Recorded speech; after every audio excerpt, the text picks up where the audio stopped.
সবাইকে আজ আরও একটি নতুন ভিডিওতে।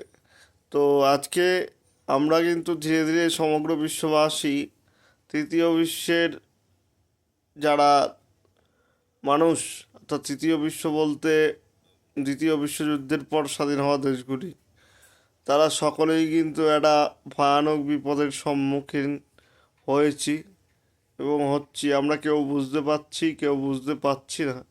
কিন্তু বিষয়টি হচ্ছে ইরান এবং আমেরিকা ইসরায়েল যে যুদ্ধ, এই যুদ্ধের আঁচ আমাদের গায়েও লাগতে চলেছে। যদি সামরিক দিক থেকে নাও লাগে, কূটনৈতিক এবং আন্তর্জাতিক রাজনৈতিক ক্ষেত্রে, এবং সেই সঙ্গে অবশ্যই অবশ্যই লাগবে অর্থনৈতিক ক্ষেত্রে।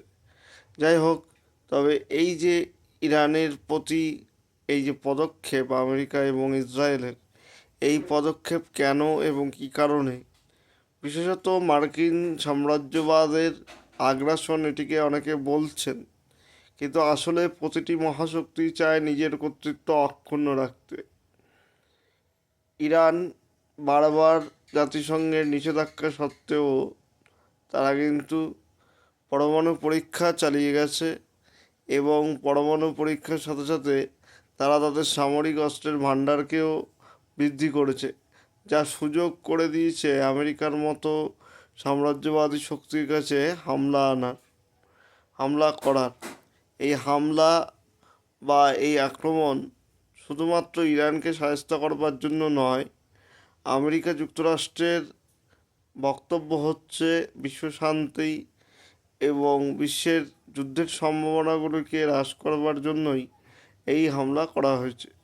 যদিও এই হামলার প্রকৃত কারণ আমরা সবাই জানি, তৈল সম্পদের প্রতি একটা আগ্রহ এবং সমগ্র বিশ্বের যে দেশগুলি, সেই দেশগুলির উপর একটি ভয়ের পরিবেশ সৃষ্টি করা বা একটি সম্ভ্রমের পরিবেশ সৃষ্টি করা, যাতে আমেরিকাকে আগের মতোই সবাই সমীহ করে চলে।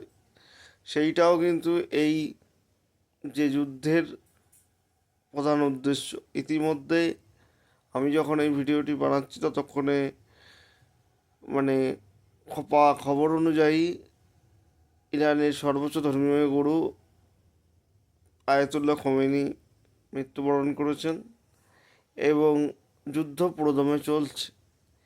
এই পরিস্থিতিতে ভারত কৌশলগত ইরানের পাশে দাঁড়িয়েছে শান্তির প্রশ্নে। এছাড়া পাকিস্তান, এছাড়া কোরিয়া, চীন, রাশিয়া, মানে সম্পূর্ণ সমর্থন, সামরিক জোটের দিক থেকে না হলেও সম্পূর্ণ মৌখিক সমর্থন এবং আন্তর্জাতিক কূটনৈতিক ক্ষেত্রে জানিয়েছে। তাহলে এইভাবে কিন্তু বিশ্ব আবার দ্বিতীয় বিশ্বযুদ্ধের মতোই দুটো ভাগে বিভক্ত হয়ে যাচ্ছে। আমরা যেন দ্বিতীয় বিশ্বযুদ্ধের ছায়া দেখতে পাচ্ছি, যা আমাদের উপর তৃতীয় বিশ্বযুদ্ধ হিসেবে নেমে আসার একটি সম্ভাবনা লক্ষ্য করা যাচ্ছে। যদিও সেই সম্ভাবনা না আসাই আমাদের কাছে কাম্য, কারণ এই পৃথিবীতে অশিক্ষা, দারিদ্র, তারপর হচ্ছে অস্বাস্থ্য, এই পরিস্থিতিগুলির সঙ্গে মানুষ এখনও লড়াই করছে দ্বিতীয় বিশ্বে। তাদের পক্ষে, ভারতের জনগণের পক্ষে এবং তৃতীয় বিশ্বের জনগণের পক্ষে এটা কখনোই সমীচীন হবে না আরেকটি যুদ্ধের আবহে নিজেদেরকে ঢুকিয়ে ফেলা। এবং বিশ্ব শান্তি এবং শৃঙ্খলা প্রতিষ্ঠায় রাষ্ট্রসংঘকে মানবিক আহ্বান আমাদের পক্ষ থেকে, মানবিক আবেদন করছি বিশ্ববাসী হিসেবে, যে তারা যেন এই যুদ্ধ পরিস্থিতি থেকে বেরিয়ে আসবার আশু পন্থা অবলম্বন করেন।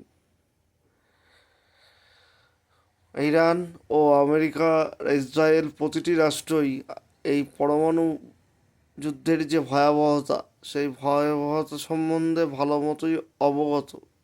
তারপরেও কেন মানুষের শুভবুদ্ধিকে দূরে সরিয়ে রেখে আমরা যুদ্ধের পথে এগিয়ে চলেছি জানি না। তবে এই পরিস্থিতি থেকে নিরসন ঘটুক, এটি আমাদের কাম্য হওয়া উচিত। শুভরাত্রি, সকলে ভালো থাকবেন।